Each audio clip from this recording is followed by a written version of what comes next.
نہیں ہے کوئی دنیا میں ہمارا یا رسول اللہ۔ جناب سیدنا بلال حبشی حضرت سیدنا ابو بکر صدیق فرماتے ہیں جب میں بلال کو لینے گیا تو حال پتہ کیا تھا؟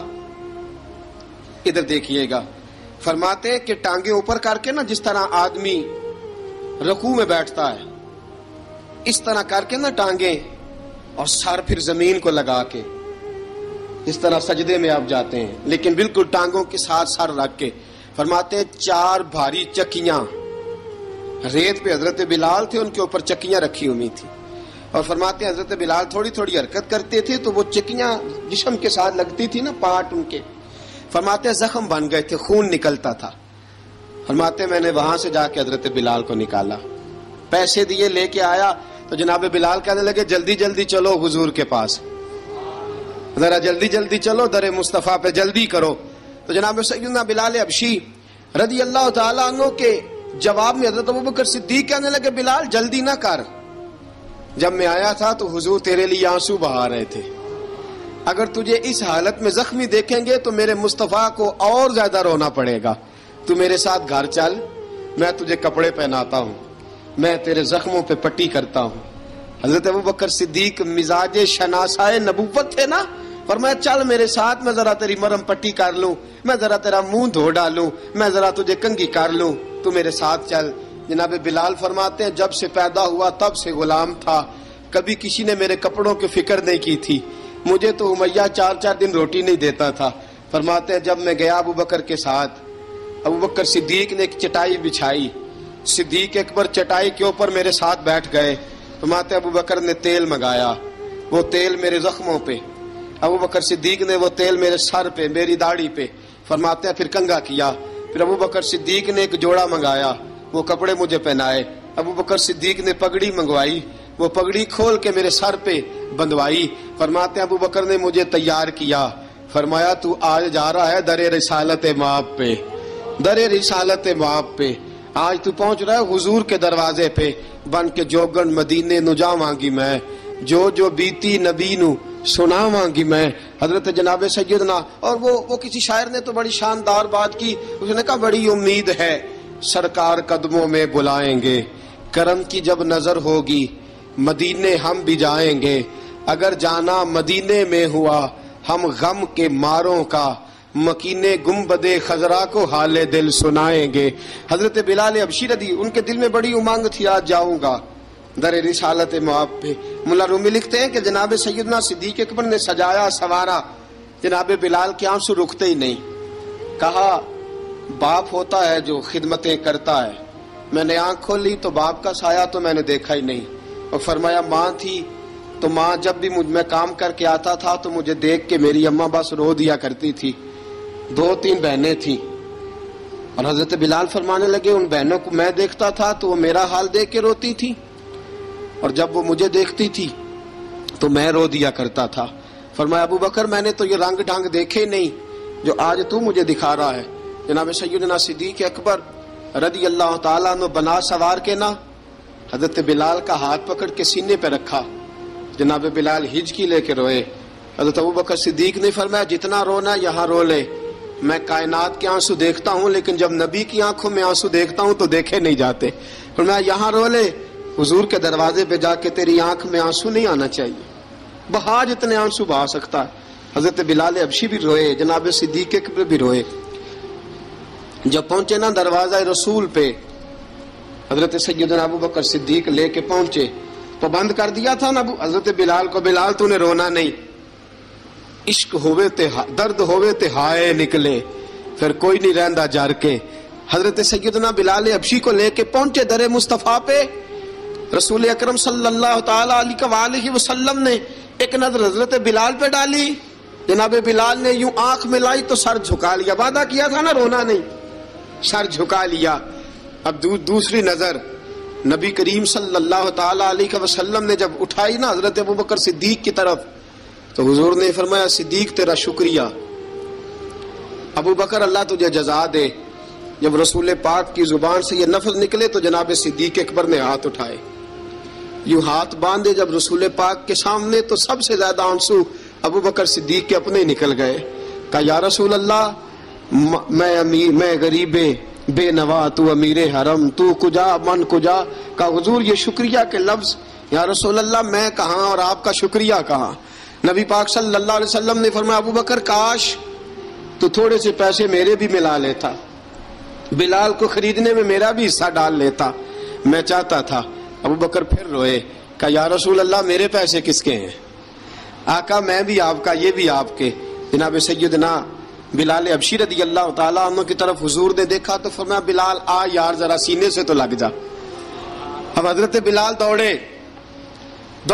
جب رسول پاک کے سینے سے لگے تو ایک جملہ میرے محبوب کی زبان سے فرمایا بلال تو نے بڑی سختیاں برداشت کی ہیں، تجھے میرا اللہ ہی جزا عطا فرمائے گا، تو نے بڑے دکھ دیکھے ہیں. اب سیدنا بلال تڑپے، رسول پاک صلی اللہ تعالی علیہ وسلم بھی روئے. حضور نے اپنے ساتھ بٹھا لیا سیدنا بلال کو. حضور نے گھر پیغام بھیجا، فرمایا ختیجہ گھر میں کچھ ہے تو بھیجو، بلال آیا ہے. اب حضرت خدیجہ الکبریٰ اندر سے کیا آواز دیتی ہیں؟ کہتے ہیں حضور مبارک ہو، اللہ نے بلال کو آزادی عطا فرما دی. وفاشار بیوی اندر سے. اب حضرت سیدنا زینب رضی اللہ تعالی عنہا میرے محبوب کی شہزادی، چھوٹی سی عمر ہے، ایک برتن کے اندر کھجوریں لے کے آئیں. ایک برتن میں کھجوریں. اب لا کے جب کھجوریں رکھی نا تو سیدنا صدیق اکبر نے ہاتھ بڑھایا کھجوریں اٹھانے کے لیے تاکہ میں دوں. حضور نے فرمایا نہ ابو بکر، بلال پہلے دن آیا ہے، پہلے تو نے جتنی خدمت کرنی تھی تو گھر کر کے آیا، میری باری ہے. حضرت بلال حبشی فرماتے ہیں کائنات میں میں نے اتنا پیار کبھی دیکھا ہی نہیں تھا. 30 سال سے زیادہ میری عمر تھی، مجھے تو کبھی کسی نے پاس بٹھا کے کھانا کھلایا ہی نہیں. فرماتے رسول پاک سخت کھجوریں سائڈ پہ کرتے، اندر سے نرم کھجور نکالتے، اس کھجور سے تھوڑا سا چھلکا جدا کرتے. فرماتے پھر اس کو توڑتے، اس کے اندر سے وہ گھٹلیاں اتار کے حضور ایک سائڈ پہ کرتے. وہ نرم کھجور رسول جب میری طرف بڑھاتے، حضرت بلال فرماتے ہیں بھوک تو بڑی تھی لیکن آج بھوک ساری بھول گئی تھی. آج مجھے یوں لگتا تھا جیسے میں زمین پہ نہیں عرش کی بلندیوں پہ بیٹھا ہوا ہوں. آج لگتا تھا کائنات کی ساری نعمتیں، ساری رحمتیں، سارا کرم، ساری عطا، سارا فضل، ساری عنایتیں میری جھولی میں گھر گئی ہیں. فرماتے ہیں رسول پاک صلی اللہ تعالی علیہ وسلم نے مجھے بڑے محبت سے بٹھایا، حضور علیہ السلام نے محبت سے کھلایا، دودھ پلایا. فرماتے بڑا پیار کر کے نا تو جناب سیدنا صدیق اکبر نے کہا حضور بلال کی ڈیوٹی کیا ہوگی؟ حضور بلال کی ڈیوٹی کیا ہوگی؟ حضرت بلال کہنے لگے حضور میں فارغ رہنے کا تو عادی نہیں، میں تو جفا کش آدمی ہوں، محنت کرنے والا، ڈیوٹی کیا ہوگی؟ رسول پاک نے فرمایا بلال یہ میرا گھر ہے، آج کے بعد میرا نہیں، یہ تیرا گھر ہے. فرمایا میں مصروف ہوتا ہوں تبلیغ کے کاموں میں، گھر کیا لانا ہے وہ تیری ذمہ داری ہے، کہاں سے لانا ہے وہ بھی تیری ذمہ داری ہے، پیسے کہاں سے آئیں گے میں تجھے بتلاؤں گا، کہاں لگانے ہیں تجھے ایک دفعہ بتاؤں گا، پھر تو لایا کرے گا، تو ہی لگایا کرے گا. فرمایا میرا پرسنل سیکٹری بن کے رہے گا، تو خاص مقام تجھے دیا جائے گا. حضرت سیدنا بلال حبشی رضی اللہ تعالیٰ عنہ کو رسول اکرم صلی اللہ تعالی علیہ وسلم نے اس کام پر مقرر فرما دیا. اب دیکھیے حضرت بلال رضی اللہ تعالی عنہ جب در مصطفیٰ صلی اللہ تعالی علیہ وسلم پر پہنچ جاتے ہیں اور پہنچنے کے بعد کیا مسئلہ ہے جی، کیوں نہیں چل رہا؟ درود پاک پڑھیے الصلاۃ والسلام علیک یا کی گل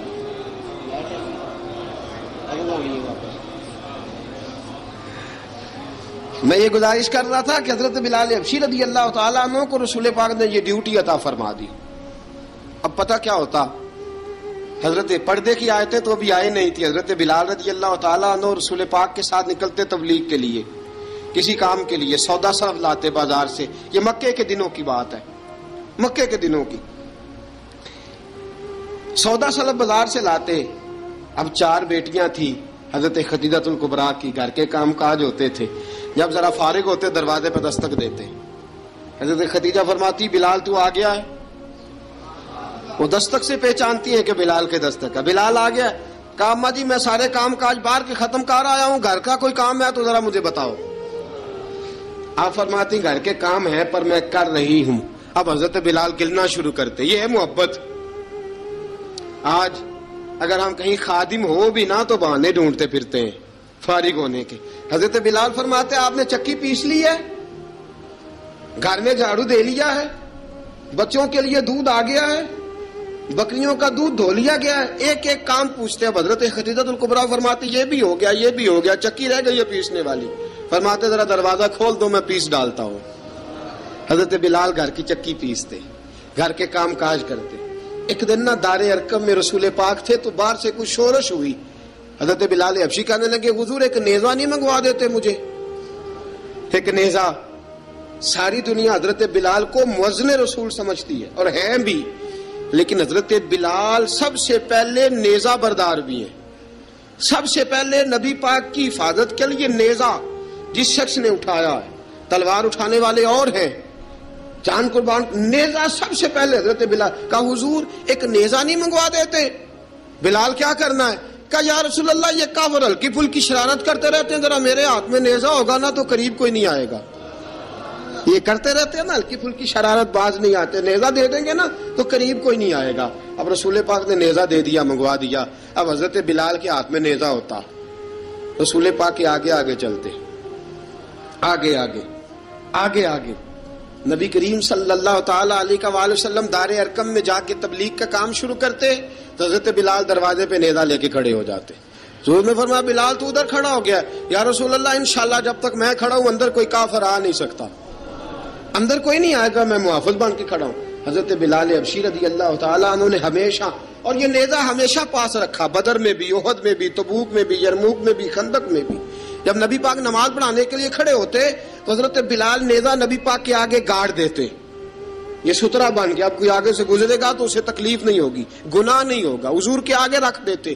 حضرت بلال حبشی نے مکے کے 13 سال سابقون الاولون میں سے ہیں.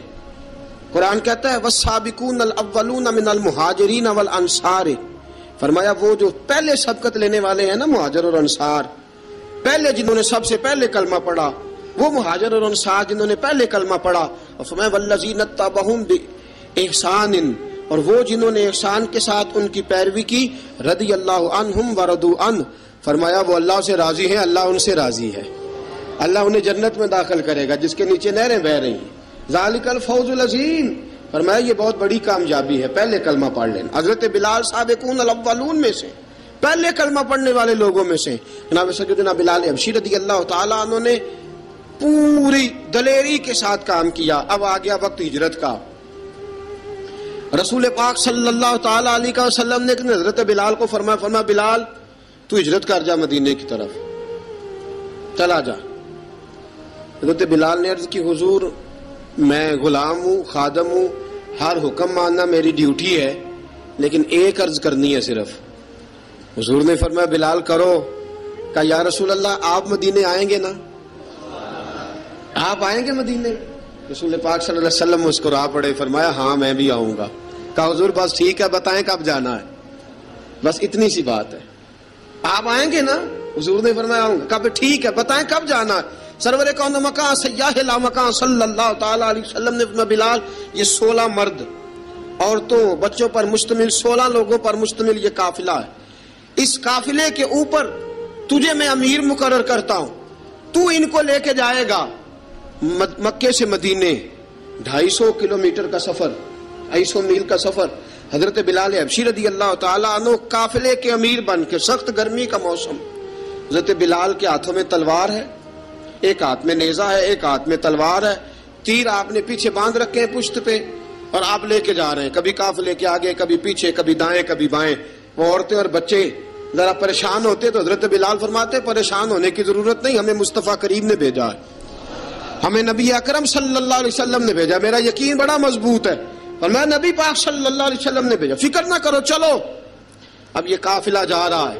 حضرت بلال حبشی نے بخیر و عافیت سپہ سالار بن کر اس قافلے کو پہنچایا مدینے میں. اب مدینے پہنچا کے سارے لوگ مدینے والے مدینے میں لگ گئے اپنے اپنے کام. حضرت بلال پہلے دن ہی آ کے مدینہ منورہ سے باہر سرحد پہ کھڑے ہو گئے. کہا بلال ادھر کیا کر رہے ہو؟ کہا وعدہ کیا تھا یار نے آؤں گا دن ڈھلے. نبی پاک علیہ السلام نے وعدہ فرمایا تھا میں آؤں گا. اب میرا تو کام ہے نبی پاک کا انتظار کرنا، استقبال کرنا. حضرت بلال روز انتظار کرتے. رسول پاک تشریف لے آئے. حضور حکم کیا ہے؟ فرمایا مسجد بنانی ہے. مسجد ایک قباء بن رہی ہے. تو سب مزدوروں سے زیادہ کام حضرت بلال نے کیا. مسجد نبوی کی تعمیر شروع ہوئی تو سب سے زیادہ کام حضرت بلال نے کیا. مسجد بن گئی. اب جناب اذان کا معاملہ شروع ہو گیا. مسلمانوں کو نماز کے لیے کیسے بلائیں؟ ایک صحابی کہنے لگے حضور ہم اوپر آگ جلایا کریں گے، جب آگ جلے گی تو لوگوں کو پتہ چلے گا نماز کا وقت ہو گیا. ایک نے کہا ہم بڑی دف منگواتے ہیں، دف بجائیں گے، نماز کا وقت ہو گیا. حضور نے فرمایا جاؤ صبح فیصلہ کریں گے. رات صحابہ سوئے. حضرت عبداللہ ابن زید رضی اللہ تعالیٰ عنہ اور حضرت عمر فاروق رضی اللہ خواب دیکھتے ہیں. خواب میں کوئی اذان پڑھ رہا ہے. اللہ اکبر اللہ اکبر اللہ اکبر اللہ اکبر. اذان پڑھنی چاہیے نا؟ کیا خیال ہے آپ کا؟ اذان آنی چاہیے نا؟ میں ویسے معذرت کے ساتھ کبھی کبھی ایسا ہوتا ہے کہیں جماعت کرانے لگے نا تو کسی سے کہنا تکبیر پڑھو تو ایک دوسرے کو کہنا شروع کر دیتے ہیں تو پڑھ. میں اپنے استادوں کے پاس جب ہم پڑھتے تھے حضرت ویسی صاحب رحمۃ اللہ علیہ کے پاس تو ہم پڑھ رہے تھے، سبق تھوڑا رہتا تھا، دیر ہو گئی کلاس کو تو ایک لڑکا آیا تو استاد کہنے لگے اذان پڑھ. کہنے لگا جی مجھے شرم آتی ہے. تو استاد فرمانے لگے یار میں تو بڑا بے شرم ہوں، 40 سال ہو گئے اذانیں پڑھ رہا ہوں، تمہیں شرم آتی؟ بڑا بے شرم ہوں، 40 سال سے اذان. کہنے لگا نہیں جی وہ والا معاملہ نہیں. فرمانے لگے یار گالی نکالتے وقت شرم آنی چاہیے، کسی کو برے لفظوں سے یاد کرتے وقت، کسی کا گلہ کرتے وقت، غیبت کرتے وقت، چغلی کرتے وقت، جھوٹ بولتے وقت، دغا اور فریب اور فراڈ کرتے وقت شرم آنی چاہیے. تجھے اذان دیتے وقت شرم آ رہی ہے. یہ ہمارا حال ہے. اذان آنی چاہیے، مشکل کام نہیں، سیکھنی چاہیے. میرے نبی کریم صلی اللہ علیہ وسلم نے فرمایا جس نے 40 دن تک اللہ کی رضا کے لیے 5 وقت کی اذان پڑھی، 40 دن صرف، فرمایا اللہ اس کے پچھلے سارے گناہ معاف فرما دے گا.